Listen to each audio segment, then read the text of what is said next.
we start with the origins of hadith. Origins जिसको शुरुआत किसी भी चीज की, कोई भी सब्जेक्ट हो, कोई भी मौजू हो, तो हम अगर उसकी हिस्ट्री कुछ सीखना चाहते हैं तो हम सबसे पहले उसके रूट्स पे जाते हैं कि वो शुरुआत कहाँ से हुई, उसकी हिस्ट्री क्या है, किसने शुरू किया.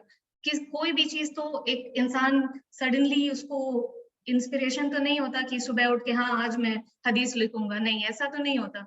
वो एक प्रोसेस होता है हर इंसान का. वैसे ही हर मौजू की एक प्रोसेस है of evolution. So there is a starting point to everything.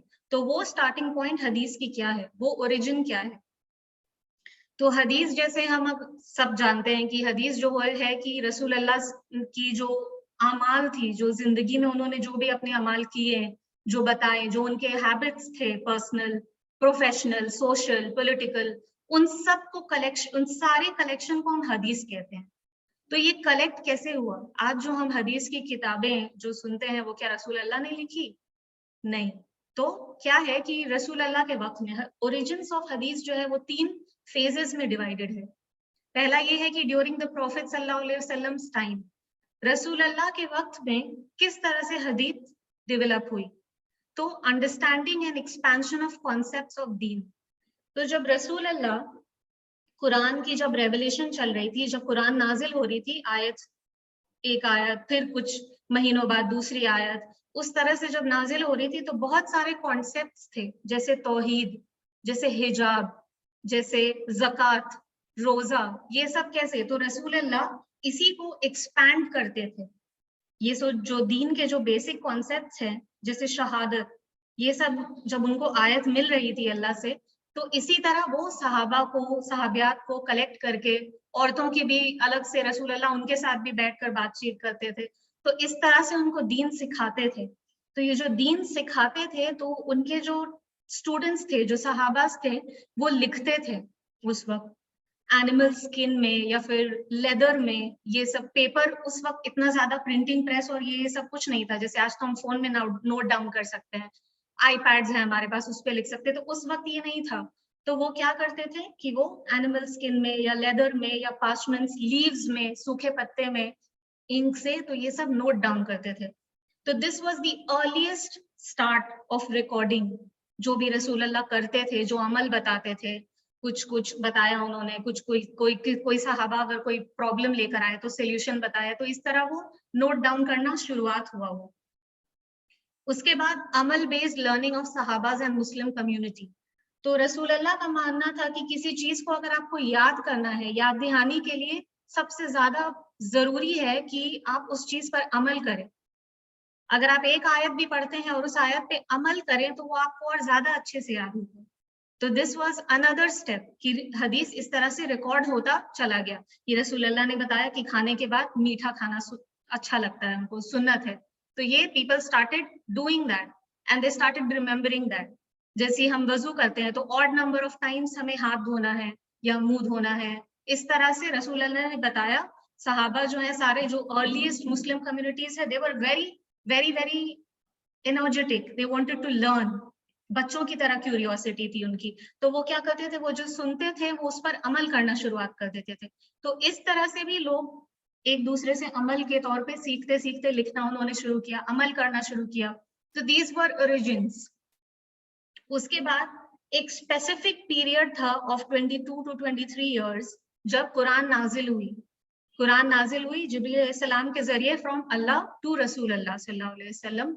तो इस वक्त specially this time, during this period of time जब कुरान नाजिल हो रही थी, तो रसूल अल्लाह ने हदीस जो वो कहते थे उसको रिकॉर्ड करना मना कर दिया था सख्ती से. प्रोहिबिशन ऑफ रिकॉर्डिंग हदीस ड्यूरिंग पीरियड ऑफ रेवलेशन.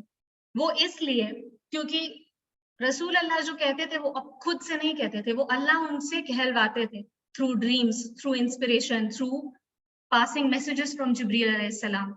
तो उनको ये अल्लाह की तरफ से ये वही आई रसूल अल्लाह को कि अगर कुरान के नाजिल होने के वक्त अगर हदीस भी लिखना शुरू कर दे, अगर पर्सनल एवरीडे हैबिट्स और कस्टम्स हम लिखना शुरू कर दे, तो that will get mixed with the word of अल्लाह.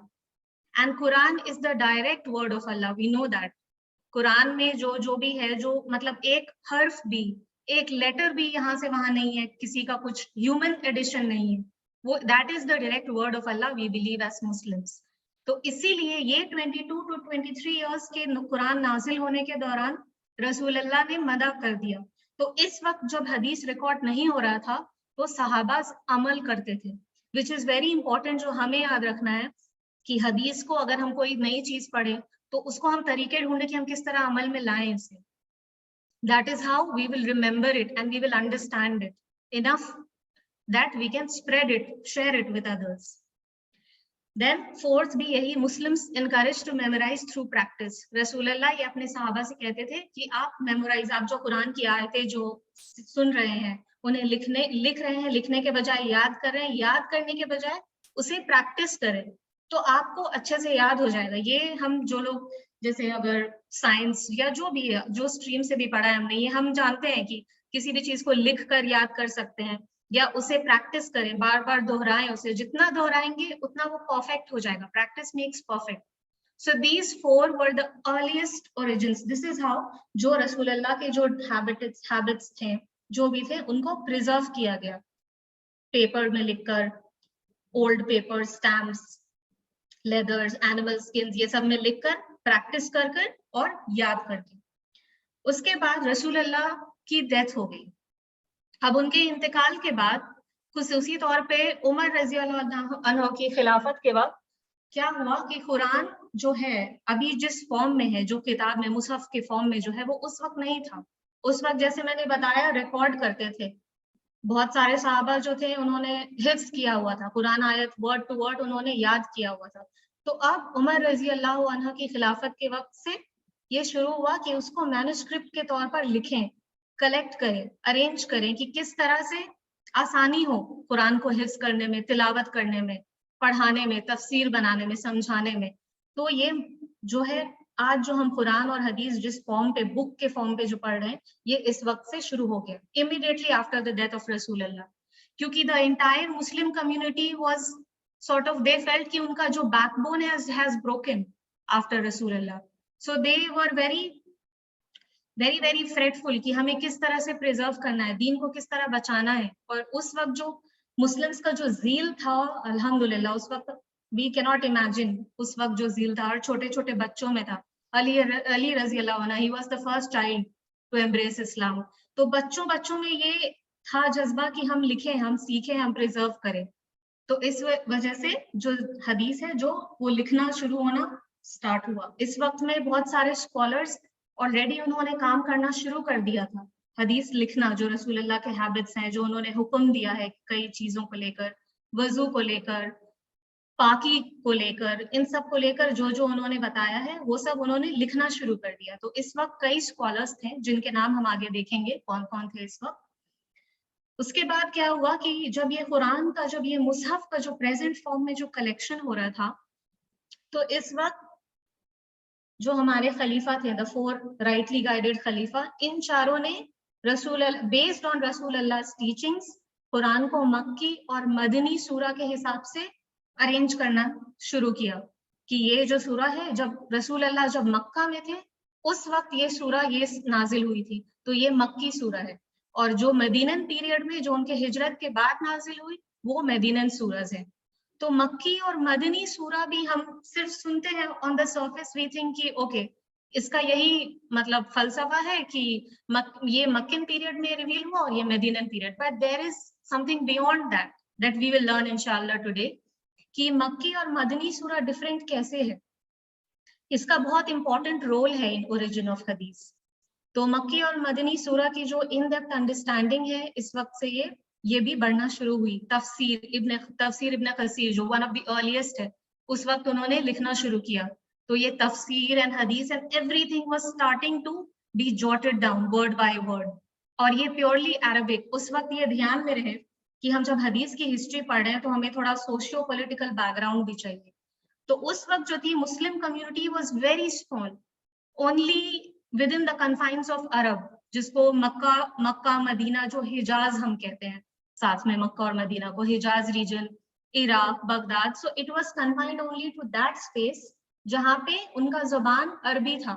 تو عربی زبان والے جتنے اسکالرس تھے اس وقت انہوں نے اوتھینٹک جو رسول اللہ کی جو باتیں تھیں وہ لکھنا شروع کی انہوں نے, with the تفسیر of قرآن. تفسیر of قرآن and حدیث writing was going together parallelly, side by side. और उसके बाद मक्की और मदनी सूरा से उन्होंने डिराइव किया एक कॉन्सेप्ट उसूल अल दीन, ये भी हम आज सीखेंगे इंशाल्लाह. उसके बाद जो थर्ड ओरिजिन है, थर्ड स्टेज जो है, रसूलुल्लाह के इंतकाल के बाद ये मक्की मदनी का डिवीजन हुआ, उसके बाद उसूल अल दीन फॉर्म हुआ. उसके बाद थर्ड स्टेज जो है दैट इज स्कूल्स ऑफ हदीस. हम में से जिन्होंने साइकोलॉजी पढ़ा है या सोशियोलॉजी पढ़ा या कम्युनिकेशन पढ़ा, हम जानते होंगे कि there are different schools of thought in every field, जिसे हम इंटेलेक्चुअल ट्रेडिशन भी कहते हैं ऑल्टरनेटली. कि जैसे कम्युनिकेशन, मैं कम्युनिकेशन की स्टूडेंट हूँ तो I am giving an example कि जैसे शिकागो स्कूल, जैसे फ्रैंकफर्ट स्कूल, जैसे बर्मिंघम स्कूल, जैसे हमारे इस्लाम में भी देयर आर फोर मजहब्स, हनफी स्कूल, शाफी स्कूल, मालिकी स्कूल. तो ये क्या है, स्कूल्स ऑफ हदीस. ये इसमें ये स्कूल्स ऑफ हदीस का ये बेसिक सिर्फ यही मतलब है कि these differences was in the intellectual processing. अब एक सेंटेंस हर इंसान तो एक तरह नहीं लेता, अलग अलग तरीके से लेता है. तो ये जो चार जो मोस्ट प्रोमिनेंट है, they started forming schools of हदीस. ये जो मोस्ट प्रोमिनेंट स्कॉलर्स उस वक्त काम कर रहे थे, ये उनके हिसाब से 6 स्कूल्स ऑफ हदीस उस वक्त फॉर्म हो गए. 6 स्कूल्स ऑफ हदीस, ये हम जानेंगे कि क्या है. नाउ स्कूल्स ऑफ हदीस जो फॉर्म हुई, ये जो क्या 6 स्कूल्स थे वो जानेंगे. उससे पहले ये कि किस तरह से what led to the formation of schools of हदीस. तो फर्स्ट एरा, सबसे पहले जो फर्स्ट एरा था हदीस ओरिजिन का, was during the lifetime of Rasulullah until the 1st century Hijrah. In this period, Hadith was gathered by memorization, teaching and compilations. जैसे मैंने बताया, लोग इसको memorize करते थे, सिखाते थे दूसरों को और लिखते थे, compile करते थे. This was the first era. ये रसूलुल्लाह के जमाने से चला आ रहा है और 1st century हिजरत तक इसी तरह से हदीस को रिकॉर्ड किया गया. This was the origin. फिर शुरू हुआ सेकेंड एरा. सेकेंड एरा कब हुआ? Half of the second century हिजरत, when a major of the successors, जो रसूलुल्लाह के जो सहाबास के इमीडिएट जनरेशन, उन्हें हम ताबीन कहते हैं, सक्सेसर्स ऑफ सहाबास, they started compiling earlier works into form of books. तो इस वक्त क्या हुआ कि जो मैन्युस्क्रिप्ट्स जो लिखी गई थी, जो पेपर स्क्रोल में लिखा जा रहा था, स्किन्स में लिखा जा रहा था, एनिमल स्किन्स में, लेदर में लिखा जा रहा था, उन्हें प्रॉपर बुक के फॉर्म में ताबीन ने लिखना शुरू किया. Second era, this was the second era of the origin of हदीस. उसके बाद आया third era. This was after half of the second century हिजरत to the end of the 4th century हिजरत. Prophetic narrations were gathered, scholars were formulating sciences. अब क्या हुआ कि जब हदीस स्कॉलर्स जब हदीस लिखना उन्होंने शुरू किया, तो उन्होंने देखा कि बहुत सारी डिस्क्रिपेंसी है, किसी ने कुछ कहा है, किसी ने कुछ कहा है, और फिर किस तरह से हम समझे कि क्या करना है. बहुत सारी हदीस जो कॉन्ट्रडिक्टरी उन्हें लगने लगी कि यहाँ तो रसूलुल्लाह ने हमें ये बताया है, वहां तो कुछ अलग बताया है. तो उन्होंने क्या किया, ये स्टार्ट किया फाउंडेशन बनाना कि किस तरह हम वेरीफाई करें कि यही रसूलुल्लाह ने हमें फाइनल बताया है. तो they started making rules to test.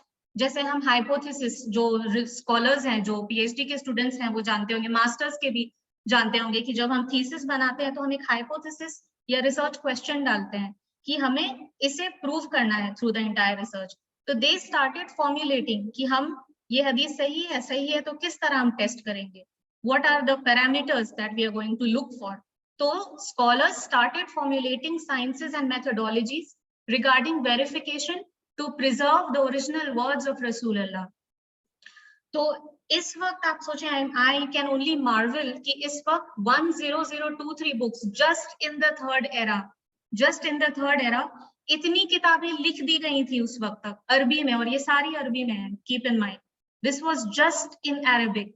We are still not taking into count कि उस वक्त बहुत सारे जो historians, travelers होते थे from Persia, from England, from anywhere else in the world, जो अरब वर्ल्ड में आते थे, जो कल्चर ऑब्जर्व करते थे, वो क्या लिख रहे थे हमें उससे कोई वास्ता नहीं है. इस वक्त सिर्फ अरब वर्ल्ड में ही इतनी सारी किताबें लिख दी गई थी. तो one can imagine the hard work that was going beyond preserving Rasulullah's word. इसके बाद हम आते हैं 4th era में. This was start of the 5th century up until today. 4th era is the last era. ये इसमें क्या हुआ, 4th era is marked by explaining hadith. इतने साल से 3rd era तक हम क्या कर रहे थे, जो ताबीन ताबई ताबीन हैं वो हदीस को कलेक्ट कर रहे थे, लिख रहे थे वो लोग. अब तक उन्होंने उसको समझना या समझाना उस पर ध्यान नहीं दिया था. अब जब साइंस पे जब कलेक्शन होने लगा, साइंस की मेथोडोलॉजीज बनने लगी कि हम किस तरह वेरीफाई करें, तो explanations, books only on exclusively on explanations started being written about. तो इस वक्त जो है 4th era is marked by writing explanations of hadith, footnotes, translations, जो आज भी चल रहा है, जो आज भी कायम है. तो अभी भी हदीस इज स्टिल, एक हदीस को कितने लोग कितनी डिफरेंटली इंटरप्रेट करते हैं. और ट्रांसलेशंस तो जितने सारे हैं उतना ही डिफर करता है हर कुछ. तो इस वक्त क्या हुआ कि explanations, footnotes, translations of important books of hadith into other languages were written. अब जितने बाहर के travelers हैं, they started engaging with Arab scholars and they also started making translations जो original hadith थी उनकी.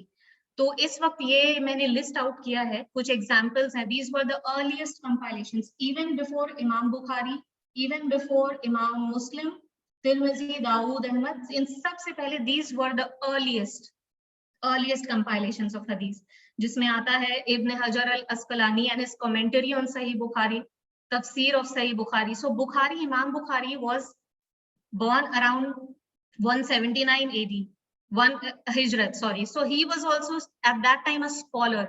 तो उनके बारे में लोगों ने सुना था because he was traveling. He was born in Bukhara, which is present day Uzbekistan. But he was still traveling to Damascus, to Arab.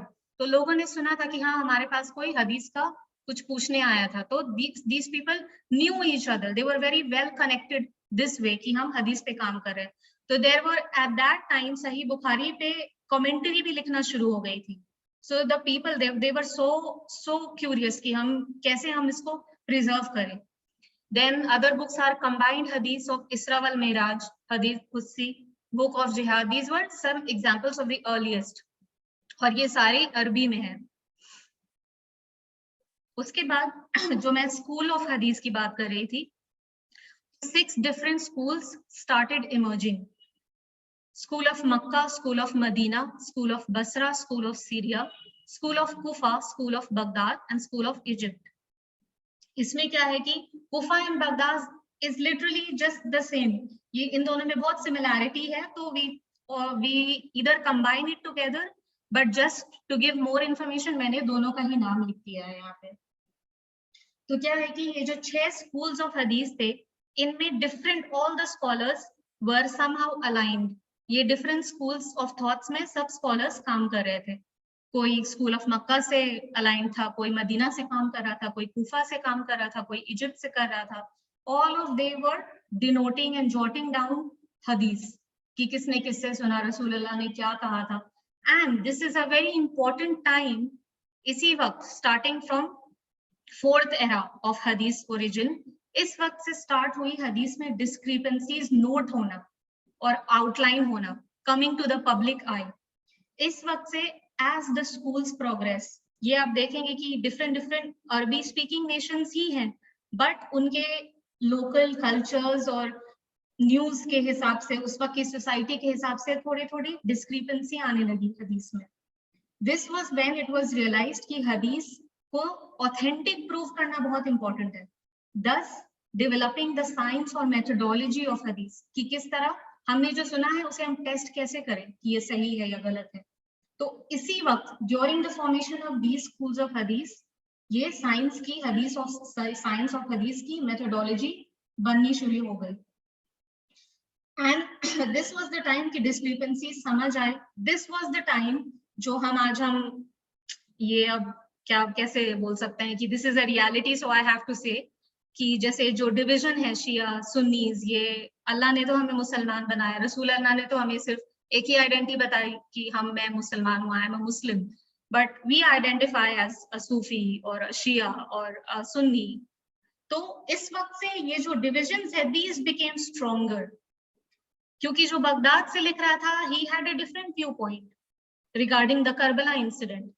The people writing from Makkah had a very different idea. The people of Medina who helped Rasulullah, the Ansars especially, they had a very different viewpoint. तो एक ही चीज को, एक ही narration को 6 अलग अलग location से देखा जा रहा था. This was the time when sectarian shifting and sectarian conflicts and differences in hadith started cropping. This was the root.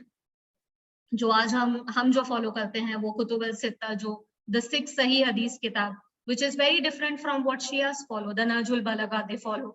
Then there is one that Alawi sects follow. उनकी अलग हदीस है, तो वो अलग कोट करते हैं. तो we should remember कि ये जो सारा जो हदीस का जो कलेक्शन है, it started growing from here. Different scholars situated in these different places, उन्होंने हदीस लिखना शुरू किया. तो आज जो हम फॉलो कर रहे हैं वो हम एट फेस वैल्यू इमाम बुखारी की हदीस ले सकते हैं कि ये सही है, क्योंकि इन्होंने इतनी मेहनत की है इतने सालों तक कि वो हमें पता है, दैट इज टेस्टिफाइड कि ये सही है. मैंने कोई सही हदीस सुनी, I can blindly follow it. But the other हदीस which has not been tested, people still follow it, and Allah is the judge. We cannot comment on that, but this is how it all started. This is where, when the schools of hadith began emerging, this is where the sectarian conflict and divisions in hadith books and references grew. और इस वक्त जैसे इमाम शाफी, इस वक्त he was very prominent, he was a very prominent scholar at this time. उनका क्या था कि he was mostly aligned to the school of Makkah. And at the age of 7, Imam Shafi had memorized the Quran. वो हिफ्ज़े कुरान थे, just at the age of 7. 7 साल में हम मतलब नमाज पढ़ना सीखते हैं, imagine. And he was already a हिफ्ज़. तो उन्हें क्या हुआ कि जब वो 18 साल के हुए, when he was 18 years, he shifted from Makkah to Medina to learn about Medina school. And at that time, Imam Malik was trying to preserve the school of Medina. So these were contemporaries. Now Imam Shafi जो थे, उस वक्त एक बहुत important एक वो चल रहा था कि जो scholars जो सीखते थे, जैसे इमाम शाफी, उन्होंने 7 साल में हिफ्ज़े कुरान हुए वो, और 18 साल में ही हैड जो भी हदीस जो है उन्होंने मेमोराइज कर ली थी, जितनी भी उन्होंने कलेक्ट की. तो उस वक्त क्या होता था कि ये अभी है जो इस्लामिक, जैसे अल अज़हर यूनिवर्सिटी में जो लोग पढ़ते हैं उन्हें ये पता होगा कि अगर उन्होंने किसी सब्जेक्ट की मास्टरी की है, अगर उन्होंने फिक्ह में मास्टरी की है या तफसीर में की है या तजवीद में, तो उन्हें जब तक इजाजत नहीं मिले, परमिशन नहीं मिलती अपने टीचर से, वो दूसरों को सिखा नहीं सकते. सो दिस इज कॉल्ड इजाजा इन अरबिक. इजाजा was an important damage control technique. क्या होता था कि जितनी, अभी तो कोई वेरीफाइड इंफॉर्मेशन बाहर नहीं आई है फ्रॉम द 6 schools, पर लोग तो स्प्रेड कर रहे हैं knowledge. Cultural diffusion is happening. लोग यहाँ जहां जा रहे हैं वो स्प्रेड करते जा रहे हैं, तो इससे तो गलत इंफॉर्मेशन भी जा रहा है. तो क्या करते थे scholars as a damage control, वो अपने जो शागिर्द हैं, अपने जो स्टूडेंट्स हैं, उनसे कहते थे कि जब तक हम परमिशन नहीं देते आप दूसरे को जाके नहीं सिखा सकते. सो दिस वाज, ये कई हद तक बहुत हेल्पफुल रहा है in today's in the hadith that we find today. It was very helpful for Imam Bukhari, for Imam Muslim. तो ये हमें भी एक पर्सनल नोट है मेरा कि whatever we learn, until and unless our scholars, our teachers have not approved कि हम सिखाने लायक हैं, तो हम ना सिखाएं. ये एक important है. Until unless of course अगर आप डीपली इनटू इस्लामिक स्टडीज अगर आप जा रहे हैं तो, वरना ये तो रसूल अल्लाह की भी हदीस है कि अगर आप एक वर्ड सीखें तो दूसरे तक उसको पहुंचाएं. These are on different lines.